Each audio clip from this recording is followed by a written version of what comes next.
Good morning. It's Gbutterfly, and I'm coming to you live from the parking lot like I always do. Well, this is going to be a reality TV edition.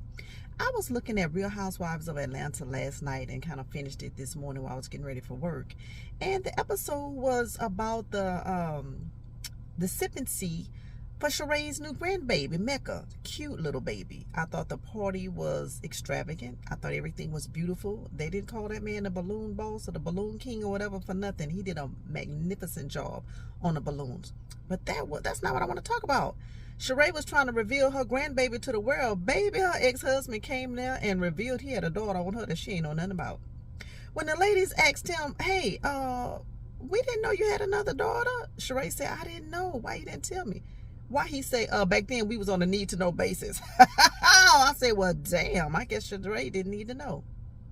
But that was his wife. I say, who the hell does that?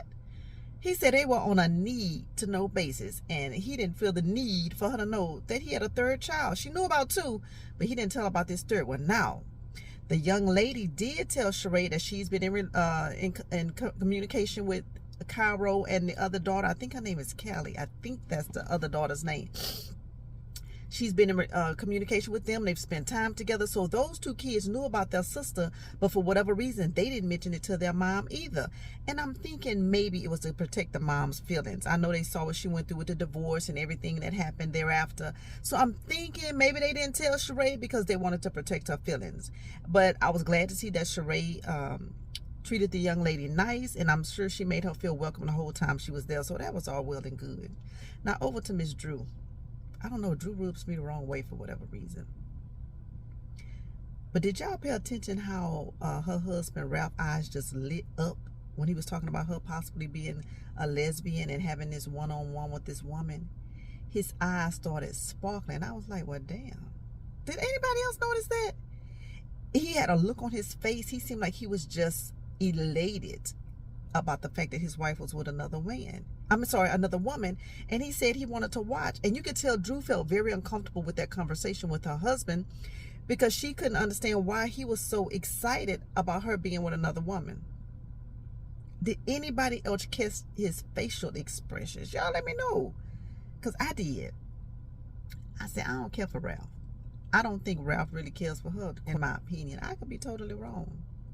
But I know they're in the process of getting a divorce right now. Well, that was pretty good. Now, I'm late. I know I'm late about what I'm getting ready to say because this has nothing to do with the show, but it was like the after show on Bravo. I just saw it this morning where Sheree, Marlo, and Sonia was sitting down and they were talking about Martell not paying the bill at her birthday dinner where he invited all the ladies. Now, I also looked at Heavenly's video and she talked about it on her show, and I agree with Heavenly. Heavenly and I both have the same opinion that if Martell invited these women to come out and have dinner to celebrate Sheree's birthday, he should have been responsible for paying because he invited them there. Now, if he knew ahead of time that he couldn't pay, he should have just in the invite said, this is a celebration for her birthday party. However, everyone is going to be responsible for their own meal. I don't think any adult should take offense to that. That's just my opinion. If somebody tell you this is the event and you're responsible for paying your own meal, okay, you make the decision. You go, you don't go. Simple. I think people make things too hard. It's either you go or you don't. This one, or you're going to do that one. What is it going to be? Well, Martell, I guess, led the crew to believe that he was taking care of everything when he invited them.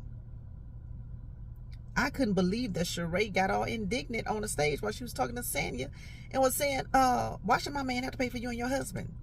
I think Sheree was trying to save face when she was having this conversation. And Sanya was trying to get her to understand that, no, it wasn't the fact that he needed to pay for me and my husband. We just assumed it because he invited us out to dinner. Which I think anybody, if somebody called and invite you to dinner without telling you ahead of time you got to pay, that would be the expectation. And Sheree was still stuck on this gift. Woman, you in your 50s. Why are you worried about people bringing you a birthday gift? Who does that? When you full grown, who worries about a birthday gift? And Sanya, I feel like Sanya told her the right response. Sheree, you're not 5 years old, so I'm not going to run out and buy you a gift. And she said, well, last year I bought you a gift. Sheree said, what you buy? So obviously her gift didn't move her one way or the other, because she said, I bought you some Versace slippers. She was like, oh really? I'm gonna have to look for those. So even if they bought you a gift, you didn't think much of the gift, because obviously you didn't send a thank you note, or you just pushed the gift to the side. So I say, I didn't like that. But that's just my opinion. But it was so funny because Marlo sat to the side and said, y'all not listening to each other. Y'all just talking. Y'all turning into me and Candy. Y'all not listening. I thought that was funny. Did anybody else catch that? Well, that's just my take on this week's episode of Real Housewives of Atlanta. It looked like the shoot went really well for the movie at Candy and Todd's house. That was smart, to do everything in their home to save on the cost.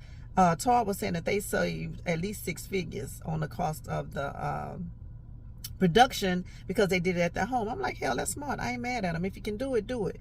And that's all I got for y'all. I'll talk to y'all later. Bye.